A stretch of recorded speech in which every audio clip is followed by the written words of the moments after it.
It's nice to feel that anxiety. It's okay to be at peace with uncertainty. Don't penalize yourself for saying and tell people that you feel uncertain. It's not a popular emotion to share out loud, but it's okay. What I challenge you to do is to feel that uncertainty and then take action to solidify the certainty, right? Do that bounded exploration pathing, do that sequence of work, do that butterfly testing, do the experiments. Because when you do those things, then you're acknowledging you're feeling uncertainty and you're also solving for it, right? Welcome to Brave.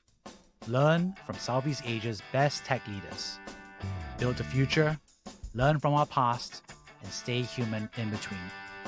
No BS on success. I'm Jeremy Au, venture capitalist, serial founder, Harvard MBA, science fiction nerd, and dad of 2 daughters. Every week, we debate startup news, interview changemakers, answer listener questions, and share personal insights. Join our movement of over 20,000 members and get transcripts, resources, and community at www.bravesea.com. Do you manage your own IT for distributed teams in Asia? You know how painful it is. Asavel helps your in-house team by taking tough tasks off their hands and giving them the tools to manage IT effectively. Get help across 8 countries in Asia Pacific, which includes onboarding, procurement, device management, real-time IT support, offboarding, and more. Gain full control of all your IT infrastructure in one place with our state-of-the-art platform. Check out Asavel, ESEVEL.com, and get a demo today. Use our referral code BRAVE for 3 months free. Terms and conditions apply.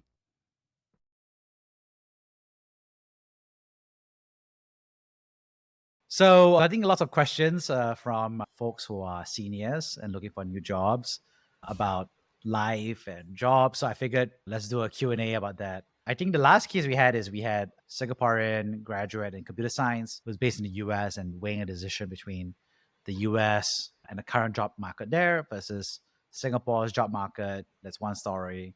But also there are many other stories, right? I think there's folks who are running a small business and deciding whether to keep growing after graduation. There are folks who want to do consulting. I think lots of different stories. So what do you want to ask, Adriel?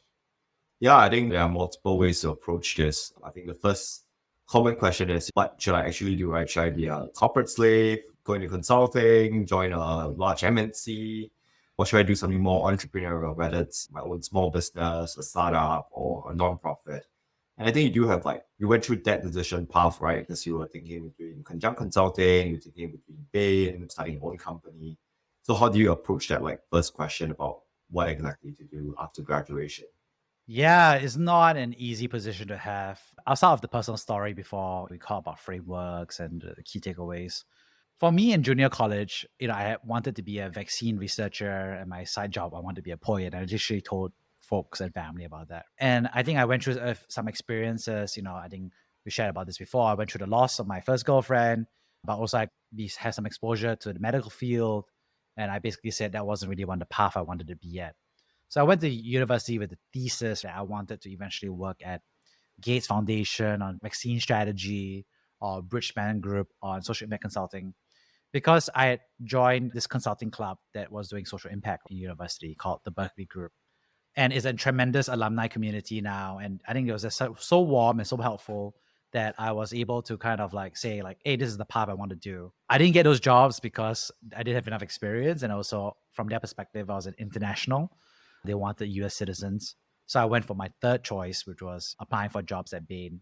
And I had opportunities to either apply and get selected for either in the US or in Southeast Asia. I was very happy to actually apply for Bain because, even though it was my third choice, I felt like I was going to learn a lot. And I knew that it was a really rock star group of folks that I could learn from, get training. So for me, I think it was a little bit clearer to me that going to Bain was a bit of a no-brainer. I think in the back of my head, there was also opportunities to work in tech in SF, like Google and Facebook. But at that time, I think it was a little bit less obvious because this was back in 2010, 2011, right after the global financial crisis. So they were just starting to open up opportunities from their perspective, economics majors. So before that, I had primarily been engineering jobs. So, in that context, imagine I'm doing internships in 2010, 2011. The global financial crisis had just happened. A lot of my seniors had graduated into the worst job market in the US ever. So I eventually kind of made a decision that said, like, hey, I'm happy to go back to Southeast Asia and work. There's a great group of people that are going to be great mentors and training there. And I remember there was that conversation I had actually where, the Bain team was like, hey, you can either work in the Bain US office in the West Coast, or you can work on the Bain Southeast Asia office. But in Southeast Asia, it's all about growth because we're still growing as an economy. So you're going to be learning about growth cases, etc. But if you work at Bain in the West Coast, you're going to be working on projects that are focused on like cost cutting, headcount reduction. It's just a different type of learning that you're going to get. That stuck with me since then, which is true, right? Because even though technically it's the same company with a great, equally rock star group of folks, I think the geography and the type of projects you get to work on actually train you about your future opportunities, right? And so when I worked at Bain Southeast Asia and China, I actually ended up learning a lot about tech, about consumer. I learned about growth. I learned about strategy. I learned about multi-country strategy and market expansion. So these are all skill sets that actually turned out to be still relevant to my career over 10 years down the road, which is in VC, which is about growth, leadership, hard decisions, market expansion, all these other, and the same geographies actually. So taking a step back, and I'm just saying like, what are the lessons I take away from it? I think there's actually a lot of path dependency, which is that I think is very non-obvious, is that I think you want to make some decisions about your life now. But the truth is the decisions that you make 10 years down the road are very dependent on what are the decisions you make today. Now, it doesn't necessarily mean that the decisions that you make today means that you're boxed a certain career down the road, but it means that you just have to be hyper aware about what exactly you're taking away. So it's less about job role, which I think a lot of people are very concerned about. It's like marketing versus consulting versus things. But also I think a lot of non-obvious stuff that is much more obvious to me now is geography is actually a big part. Are you choosing to be at a frontier market, for example, like Indonesia or Philippines, or are you doing this in Singapore or the US? So which market you're in, who's the boss that you're going to have? Your mentor is so key about what kind of work attitudes you learn from, both the positive and the negative, what you like and dislike. Who's the tribe that you hang out with? Who's your cohort, right? What are they going to do with their lives? Because there's a lot of psychological studies that show like, hey, if your friend gets fat, you have a 30% chance of getting fat because obesity and obesogenic behaviors are socially contagious. And we see that, for example, in social media radicalization in terms of violence against schools or religious. Social networks have a huge amount of sway. And obviously we think about it when there are negative behaviors. But the truth is, there's also positive behaviors that we get from our tribes that we work with. I think optimizing for who you're going to become is really key if I was to really lay out.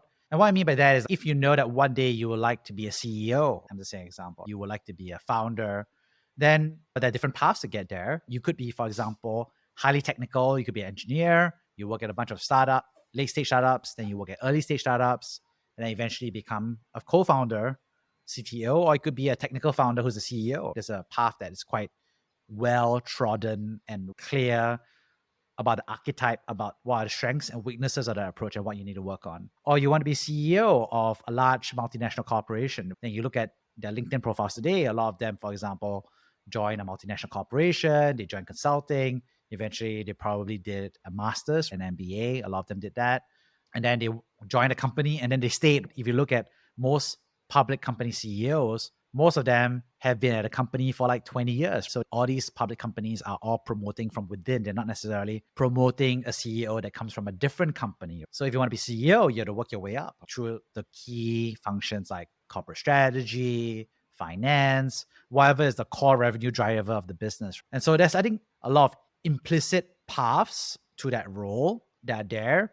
And there are multiple types, but you have to be aligned. And so I think a lot of folks are very much like, oh, I want to be a consultant. I want to be a marketer. And those are the job titles that you're going to take on in the next 2 years. But I think the question is like, who are you going to be? Who do you respect? Who do you not want to be? Who do you want to be? And take a look at their LinkedIn, take a look at their profile, right? What did they do? What did they achieve? Who did they learn from? And I think that's how you work backwards and you create that path dependency becomes an asset rather than finding yourself boxed out. So you obviously touched on how and why you chose to go to Bain Southeast Asia. So that's like, I guess, the consulting plus the geographical angle to some extent. But at the same time, you're doing conjunct consulting versus starting your own nonprofit. How do you think about doing that full time versus doing consulting?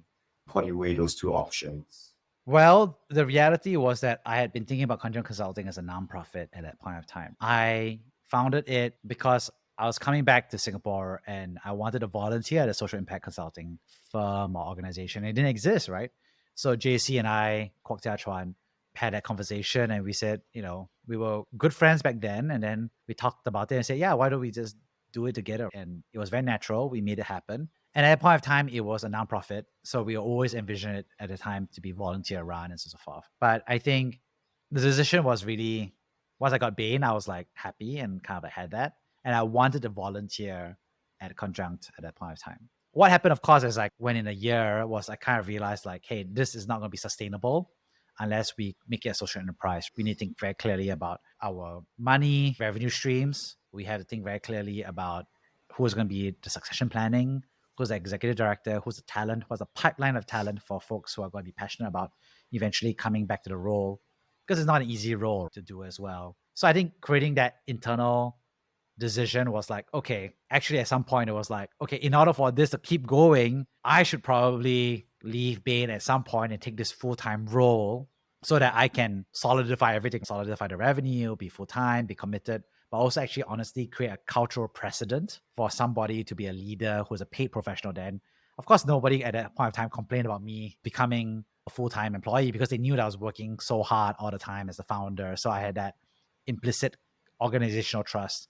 So I wanted a transition to happen with me first so I could like carve out a path. And eventually Samantha, who was a conjunct volunteer who got trained and eventually became my successor in the open bidding process, in our search process.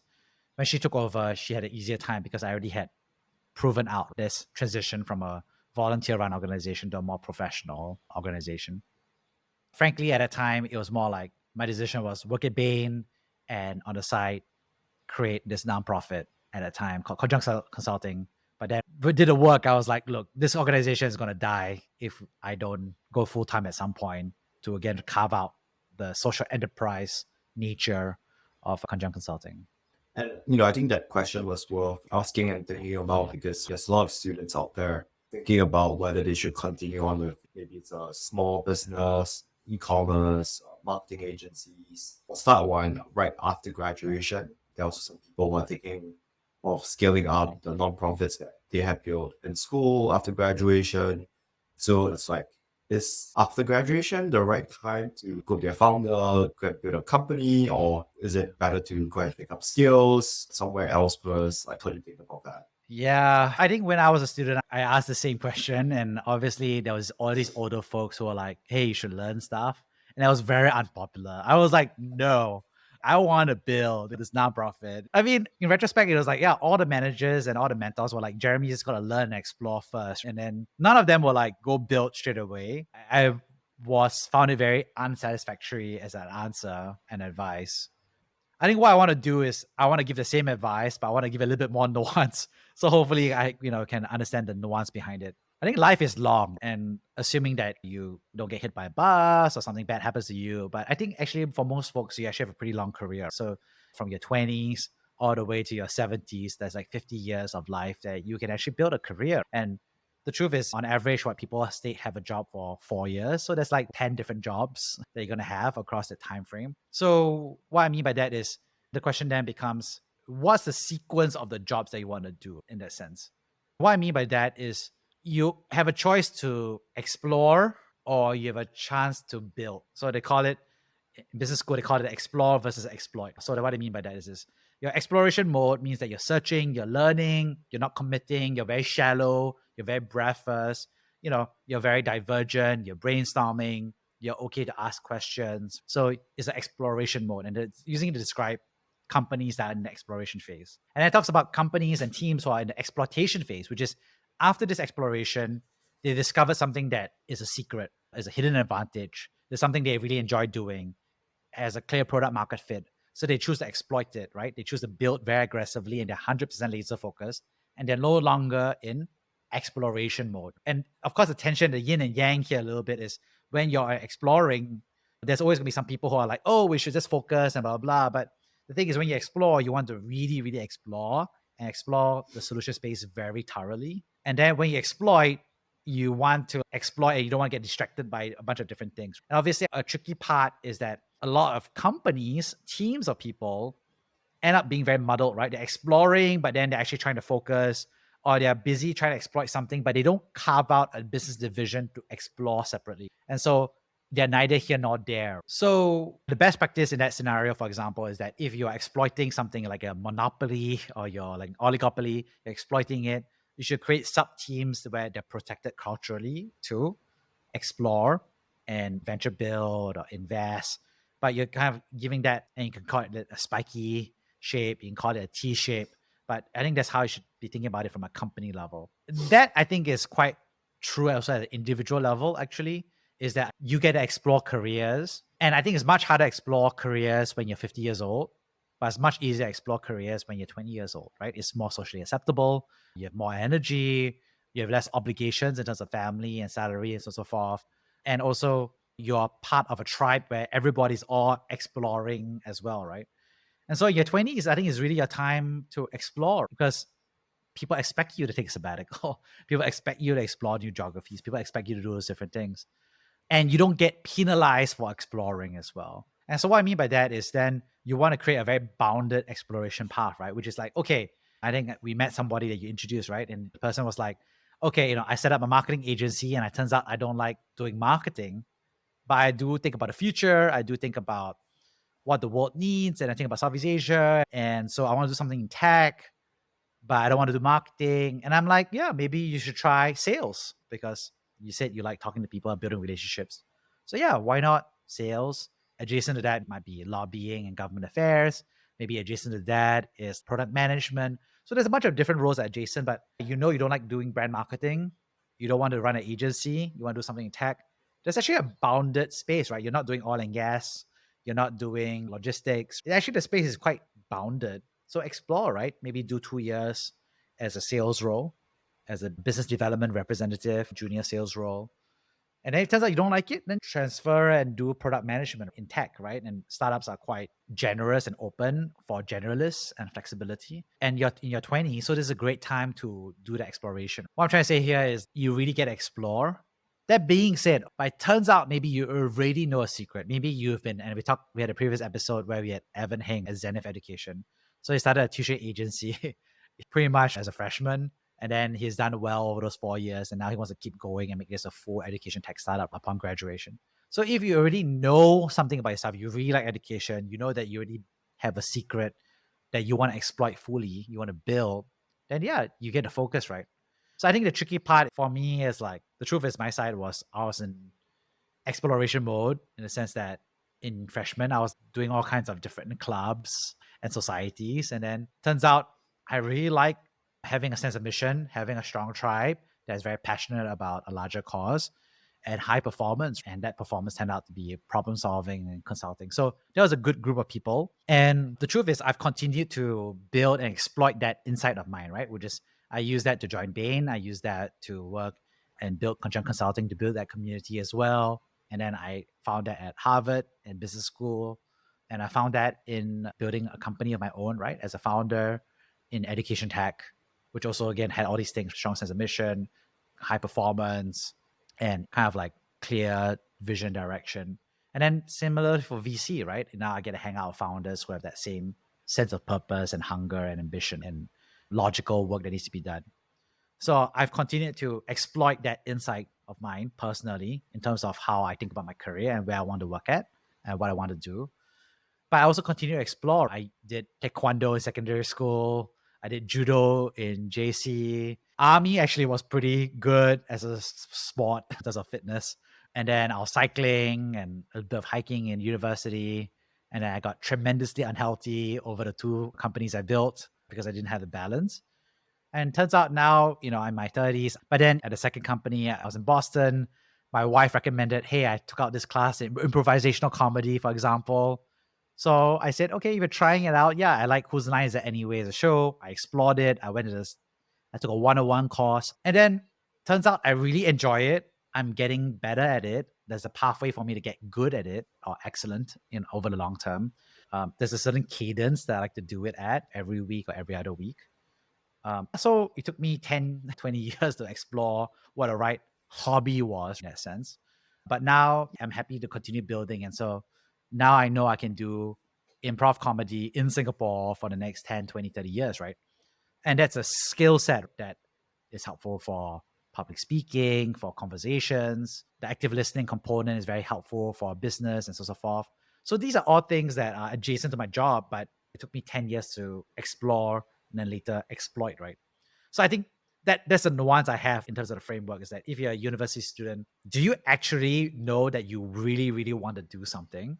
And if you know you really want to do something, then do it. But if it turns out that you don't know and you're still exploring, then give yourself permission to explore. Do a 2-year bounded experiment in a job and industry and geography that you think you're most likely going to do well or enjoy, and do it for 2 years. And then if you don't like it, change it. And if you like it, do more of it, right? Yeah, I really like that explore versus exploit, and I don't want to. In fact, I was just having dinner with 2 juniors from school last night, and then we were having the exact same conversation, which is what to do after graduation. How do I really know I like something? And it reminded me of what Steve Jobs said about, things only make sense in hindsight, or the dots only connect when you look at them in hindsight.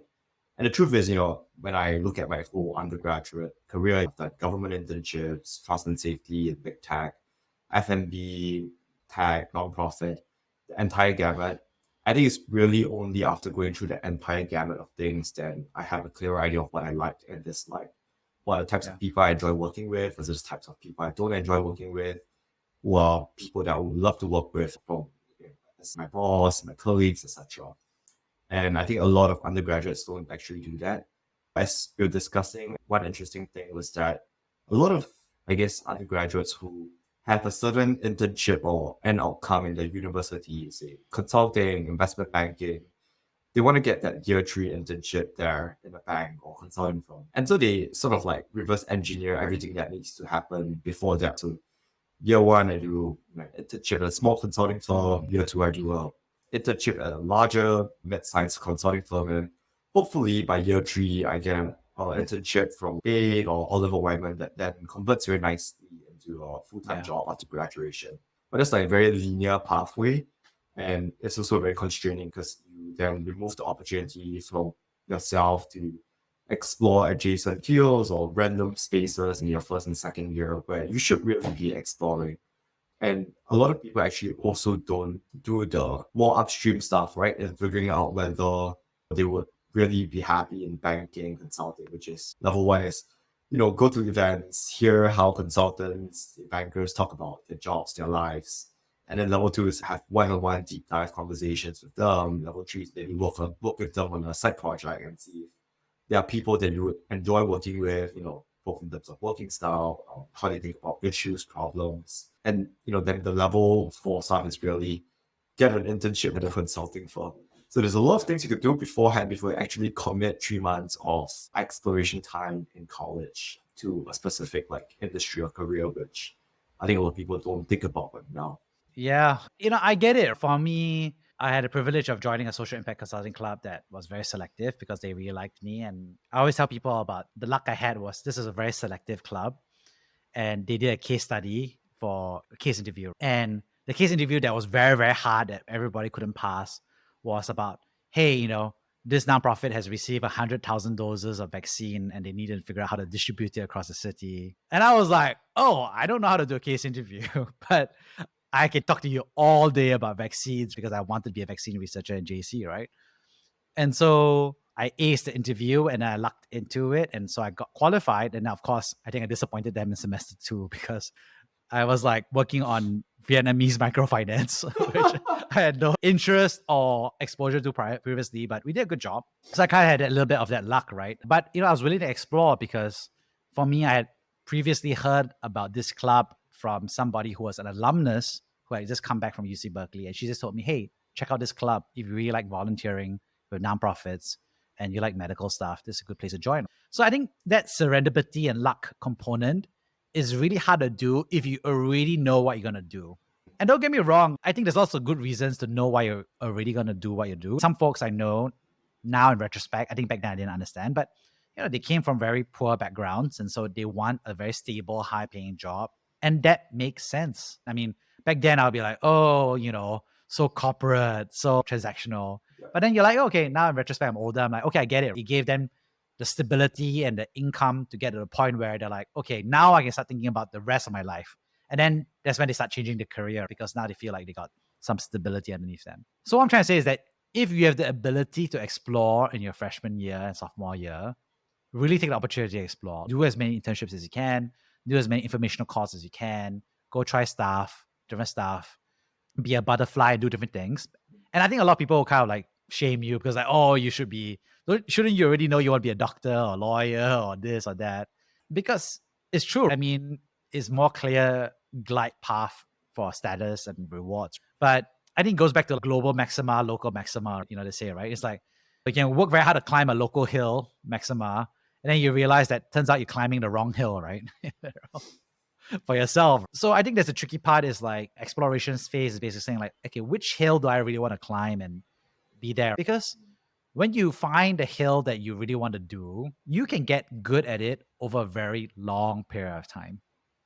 So for example, I think you and I have talked about it is like, should people be VCs, right? And I'm like, well, VC is a very apprenticeship structure. There's not a lot of training. So there's a lot of difficult moments, I think, for young, fresh grads to enter the job.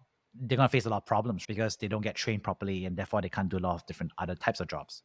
But that's okay. But if you explore it for 2 years, that's fine. And then you can do something else and that's okay. But the truth is, if you know you're going to do 40 years in the same geography, the same verticals, the truth is you're probably going to get at least above average to good to even great because you have that time horizon and that comfort level to keep building your network, your skills, your knowledge, expertise, your credibility, your reputation in the space. You can really do it over long term. But I've actually met folks who did, 6 years of VC and then they're changing geography or verticals. And then it doesn't port, right? The networks doesn't port and the domain knowledge doesn't port. They're starting from scratch. And so in retrospect, for what it's worth, a more efficient way have been to do VC for 2 years, realize you don't ever want to become partner, and then go do something else, which is totally fine, So I'm just trying to say here is you don't want to end up spending a lot of time climbing 3/4 up the hill or even the top of the hill, and then realize you're like, oh, I'm climbing the wrong hill, right? And it happens a lot in life. Yeah, I think that's a very good way to think about it. Being very clear about the experiment that you're taking with your own career and not going too deep into it without having very high conviction in it. And I think for university graduates out there, go out and speak to as many people as possible before you even make a 3 months commitment to something or a 2-year commitment to something right after graduation. I think my last piece of advice is it's okay to feel uncertainty. In fact, it's great to feel uncertainty because when you feel uncertain, it means that you have a discomfort with your present reality and you have hopes and fears for the future. And that's an amazing feeling to have because I can tell you now that I'm older, I have a lot of certainty and I don't feel uncertainty anymore. So it's nice to feel that anxiety. It's nice to feel that nervousness. It's okay to be at peace with uncertainty. So don't blame yourself for feeling uncertain. Don't penalize yourself for saying and tell people that you feel uncertain. That's okay. I mean, obviously, it's not a popular emotion to share out loud, but it's okay. What I challenge you to do is to feel that uncertainty and then take action because you feel it to reduce and solidify the certainty, right? Do that bounded exploration pathing, do that sequence of work, do that butterfly testing, do the experiments. Because when you do those things, then you're actually acknowledging your feeling uncertainty and you're also solving for it. Versus, I think a lot of folks I've met, they feel uncertainty and they're locked, like you said, right? They're locked to this path of becoming a consultant, a banker, and they feel the uncertainty. And I'm sitting with them and they're like, I'm really uncertain about this job, but I'm working very hard to do this job. And I'm like, well, have you already done an internship or, are you uncertain because you've done it? And then they're like, oh yeah, I did 2 internships and I'm secured a 3rd internship and I feel uncertain about this job. And I'm like, whoa, like if you've effectively 2.5 internships in a job and you feel uncertain about this job, that's probably a sign that you would not like this job. I am saying that you can take a job that you don't like because you want to feed your family. That's totally fine. But it was just interesting that, when people get locked in, they don't let themselves feel the uncertainty and they don't let the body tell them what the reality of their situation actually is, right? And then that's when it gets stuck. You're doing a job that you don't like and you feel uncertain, and you force yourself not to feel uncertain, but actually get uncertain. And then that's how you end up lawyers who set up a cupcake shop, right? There's a joke they have, right? It's like all the lawyers who set up bakeries in their 40s because they did 10 years of laws. And I'm like, whoa, it took you 10 years of law school and doing law to set up a bakery? Like, yeah, I mean, you could have discovered that maybe in year 2. And then, yeah, you had to eat the bullet, right? I mean, don't get me wrong, it's super tough, right? Can you imagine you tell your parents, you're like, hey, I'm dropping out of law school and I want to become a baker. I think you're going to get scolded for sure. But that's the reality, right? People have this conception of the law degree and blah, blah, blah. But the actual reality of studying law, the actual reality of practicing law, the actual types of law, commercial versus trial law, right? I'm just giving an example, right?